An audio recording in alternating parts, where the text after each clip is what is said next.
कपड़ों से भरे बैग, कपड़ा एकदम नए जैसा है लेकिन फालतू है। नया कलेक्शन बनाने के लिए ये पूरा नहीं पड़ेगा और इतना भी बेकार नहीं है कि यूं ही फेंक दिया जाए। थमोनवान विरोडचय्यान की गारमेंट फैक्ट्री का स्टोर रूम कपड़ों से खचाखच भरा है। ओवर प्रोडक्शन इस बिजनेस मॉडल का हिस्सा भर है। हर बार हम किसी खास ऑर्डर के लिए कपड़ा मंगाते हैं तो हमें हमेशा अतिरिक्त मंगाना पड़ता है, ताकि अगर उसमें कोई डिफेक्ट आ जाए या खरीदार कपड़े की मात्रा या आकार में बदलाव का फैसला करे तो हमारे पास कपड़ा कम न पड़े। ये सुनिश्चित करना जरूरी है, इसीलिए अतिरिक्त मंगवा लेते हैं। युवा उद्यमी थमोनवान इसे बदलने के लिए ज्यादा कुछ नहीं कर सकती, फिर भी वो अपने सरप्लस फैब्रिक की समस्या से निपटने के तरीके ढूंढ रही थीं। 5 साल पहले उनके दोस्तों ने उनकी मुलाकात वित्तीय प्रबंधक अमोरपोल हुआनांदन से कराई। उनका एक मिशन है।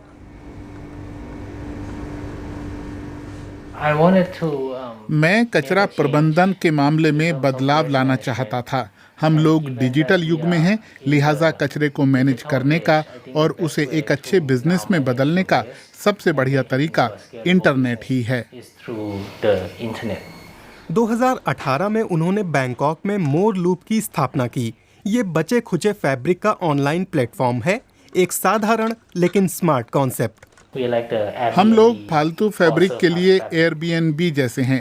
ये क्वालिटी फैब्रिक हम अलग अलग गोदामों से मंगाते हैं।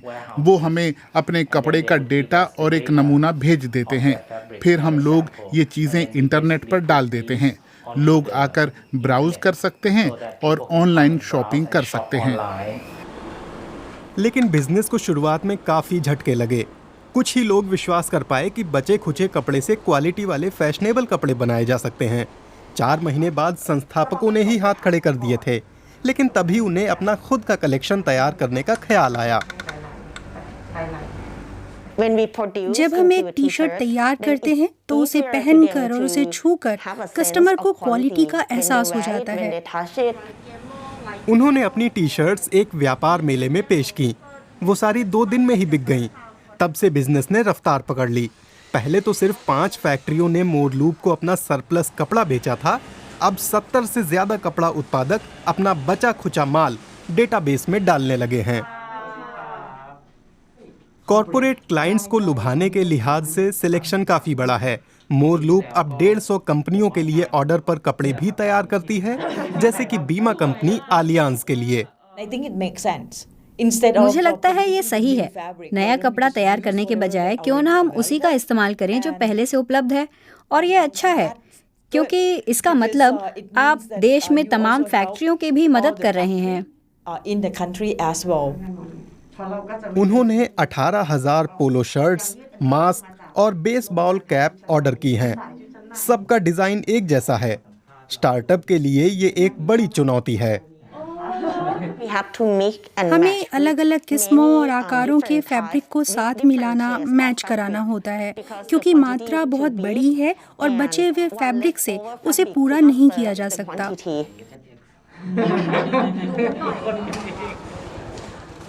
फिर भी प्रमुख ग्राहक कंपनियां अपनी ग्रीन छवि दिखाने के लिए इन छोटे छोटे अंतरों को नज़रअंदाज कर देती हैं। मोर लूप इसका भी आकलन करती है कि कितना CO2 उन्होंने बचाया। ये निर्भर करता है चुने गए कपड़े के रंग, बुनाई और उत्पादन के तरीके पर। सिर्फ बड़ी कंपनियां ही मोर लूप से खरीदारी नहीं करती।